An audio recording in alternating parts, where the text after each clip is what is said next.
ନମସ୍କାର ବନ୍ଧୁଗଣ ଆପଣମାନଙ୍କୁ ଆମର ଏଇ ଜ୍ୟୋତିଷ କାର୍ଯ୍ୟକ୍ରମକୁ ବହୁତ ସ୍ୱାଗତ। ତେବେ ବନ୍ଧୁଗଣ ଆଜିର ଭିଡ଼ିଓଟି ଆପଣଙ୍କ ପାଇଁ ବହୁତ ହି ଖାସ୍ ଆଉ ବହୁତ ହି ମହତ୍ତ୍ୱପୂର୍ଣ୍ଣ ରହିବାକୁ ଯାଉଛି। ଆଜି ଆମେ ଜାଣିବା ନବଗ୍ରହଙ୍କ ଉପସ୍ଥିତି ଅନୁସାରେ ଆଗାମୀ 2 ମାସ ଆପଣଙ୍କ ପାଇଁ କିପରି ସାବ୍ୟସ୍ତ ହେବ, କ'ଣ ଚମତ୍କାର ହେବ, ଆଶ୍ଚର୍ଯ୍ୟଜନକ ଭାବରେ ନବଗ୍ରହଙ୍କର ସ୍ଥିତି ଆପଣଙ୍କ ଜୀବନରେ କିପରି ପ୍ରଭାବ ପକାଇବ।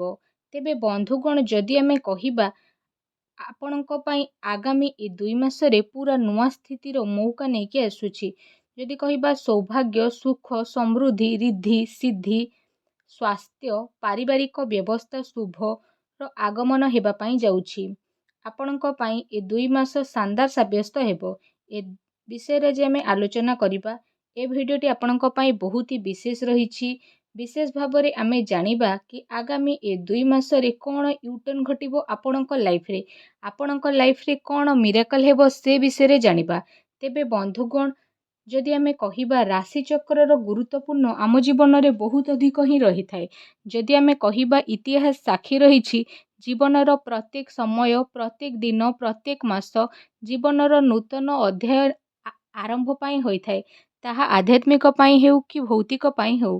ବନ୍ଧୁଗଣ ଆଦିକାଳରୁ ହିଁ ମନୁଷ୍ୟର ପ୍ରକୃତି ଧନ ସମ୍ପତ୍ତି ପ୍ରାପ୍ତ କରିବା ପାଇଁ ହିଁ ଇଚ୍ଛା ପ୍ରକାଶ କରିଥାଏ ଏବଂ ପ୍ରୟାସ ମଧ୍ୟ କରିଥାଏ। ଆଉ ଏଥିରେ ମଧ୍ୟ ପ୍ରତ୍ୟେକ ଇଚ୍ଛା ମା ଲକ୍ଷ୍ମୀଙ୍କୁ ପ୍ରାପ୍ତ କରିବା ପାଇଁ ହୋଇଥାଏ।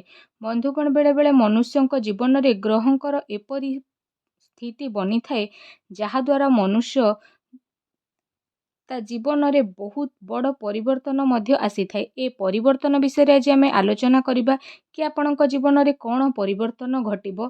ଏହା ପୂର୍ବରୁ ଯଦି ଆପଣଙ୍କର ଏ ରାଶି ତ ଏ ରାଶି ଯଦି ହୋଇଥାଏ ଈଶ୍ୱରଙ୍କୁ ସଚ୍ଚା ହୃଦୟରୁ ଭକ୍ତ କରୁଥାନ୍ତି, ବିଶ୍ୱାସ କରନ୍ତି, ଭିଡ଼ିଓଟିକୁ ଲାଇକ୍ କରି କମେଣ୍ଟ ବକ୍ସରେ ଜୟ ଜଗନ୍ନାଥ ଅବଶ୍ୟ ଲେଖିଦିଅନ୍ତୁ ଏବଂ ଏପରି ରାଶିଚକ୍ର କାର୍ଯ୍ୟକ୍ରମ ଦେଖିବା ପାଇଁ ଆମ ଚ୍ୟାନେଲ ସହ ଯୋଡ଼ି ହୋଇକି ମଧ୍ୟ ରହିବେ।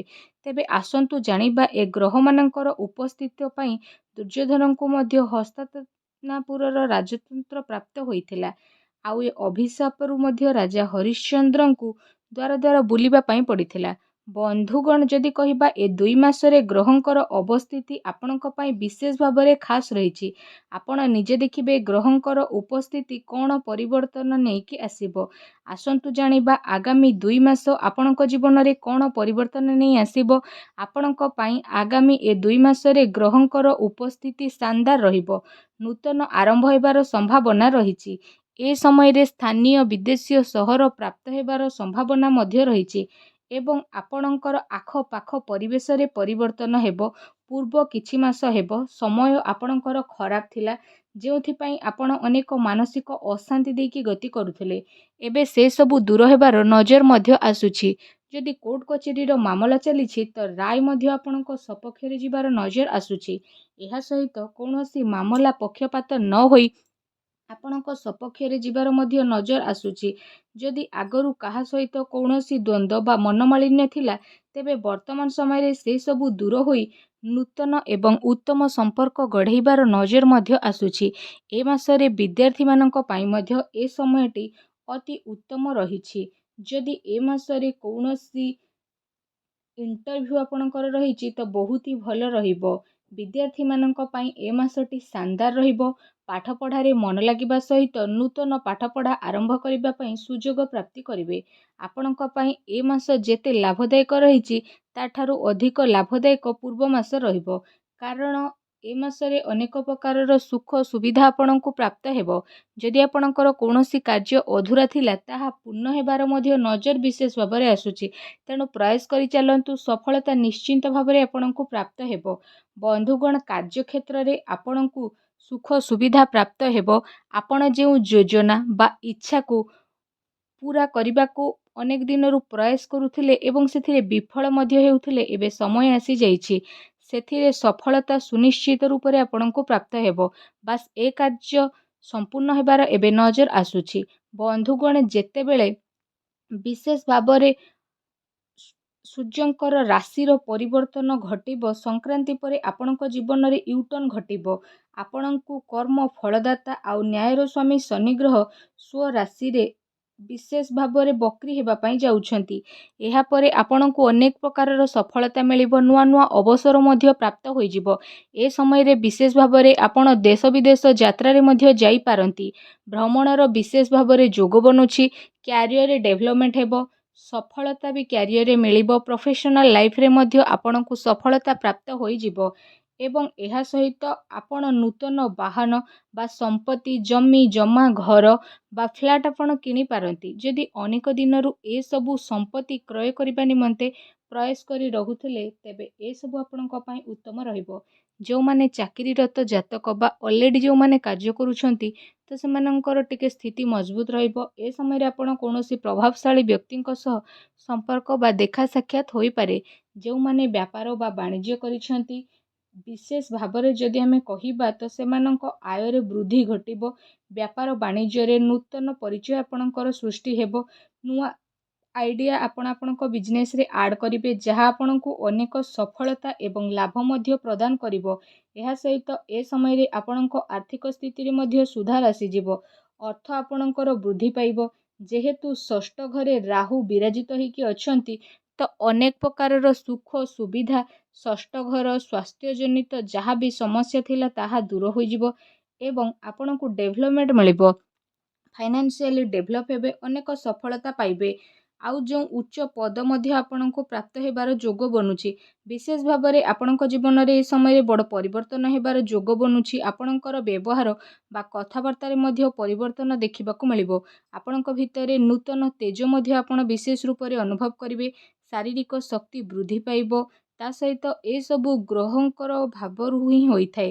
ଯାହା ମନୁଷ୍ୟ ଯେତେବେଳେ ଭୋଗ କରେ, ତାହା ଗ୍ରହଙ୍କର ଉପସ୍ଥିତି ଯୋଗୁଁ ହିଁ ହୋଇଥାଏ। ତେବେ ଏହି ପ୍ରଭାବ ଏ ମାସରେ ମଧ୍ୟ ହେବା ପାଇଁ ବିଶେଷ ଭାବରେ ଯାଉଛି।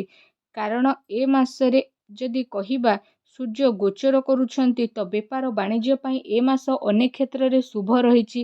ବିଶେଷ ଭାବରେ ଏ ମାସରେ ଶୁକ୍ରଙ୍କ ରାଶି ପରିବର୍ତ୍ତନ ପରେ ଆପଣଙ୍କ ଜୀବନ ସୁଖମୟ ହେବେ।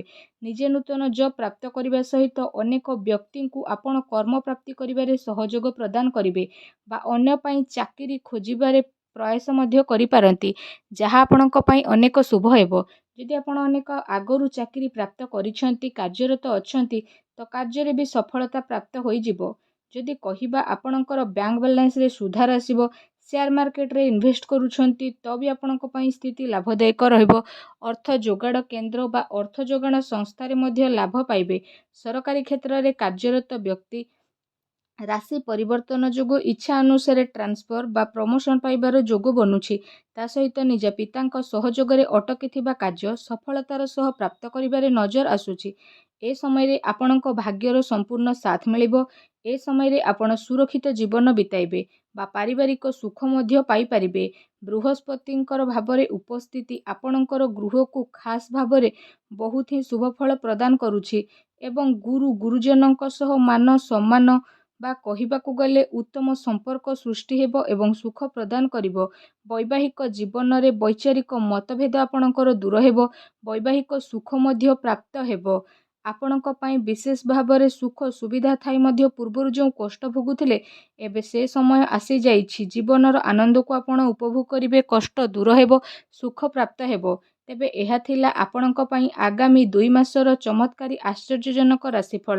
ତେବେ ଏବେ ଆସନ୍ତୁ ଜାଣିବା ଯାହା ଅଶୁଭ ଅଛି ତାକୁ ଶୁଭତାରେ ପରିଣତ କରିବା ପାଇଁ ବିଶେଷ କରି ଖାସ କରି ଆପଣଙ୍କ ପାଇଁ କିଛି ଉପାୟ। ଯଦି ଆମେ ବିଶେଷ ଭାବରେ କହିବା ଶୁକ୍ରଙ୍କ ପାଇଁ ଉପାୟ କରିବା ଆପଣଙ୍କ ପାଇଁ ବହୁତ ହି ଶୁଭ ରହିବ। ଆପଣ ପ୍ରତ୍ୟେକ ଶୁକ୍ରବାର ଦିନ ଗୋମାତାଙ୍କୁ ନିଜ ହାତରେ ରୁଟି ଏବଂ ଗୁଡ଼ ଖାଇବାକୁ ଦିଅନ୍ତୁ। ଆପଣଙ୍କର ସ୍ଥିତି ମଙ୍ଗଳମୟ ହେବ। ଏହା ସହିତ ଶୁକ୍ରବାର ହେଉ ବା ଅନ୍ୟ ସମସ୍ତ ବାରରେ ନିଜ ଦେହରେ ଅତର ଲଗାନ୍ତୁ। ନିଜ ବୃଦ୍ଧା ଆଙ୍ଗୁଳିର ତଳ ଭାଗରେ ଆପଣ ଅତର ବ୍ୟବହାର କରନ୍ତୁ। ଏହାଦ୍ୱାରା ଶୁକ୍ର ମଜବୁତ ହୋଇଥାନ୍ତି ଆଉ ଶୁକ୍ରଙ୍କର ଶୁଭ ଦୃଷ୍ଟି ପ୍ରାପ୍ତ ହୋଇଥାଏ। ଜୀବନରେ ସୁଖ ସୌଭାଗ୍ୟ ପ୍ରେମ ଭଲ ପାଇବା ପ୍ରାପ୍ତ ହୋଇଥାଏ। ଆପଣଙ୍କର କ୍ୟାରିୟରରେ ଓ ଭାଗ୍ୟର ସାଥ ପାଇଁ ସୂର୍ଯ୍ୟଙ୍କୁ ଜଳାର୍ଘ୍ୟ ଅର୍ପଣ କରନ୍ତୁ। ଆପଣଙ୍କର ମଙ୍ଗଳ ହେବ। ଜୟ ଜଗନ୍ନାଥ।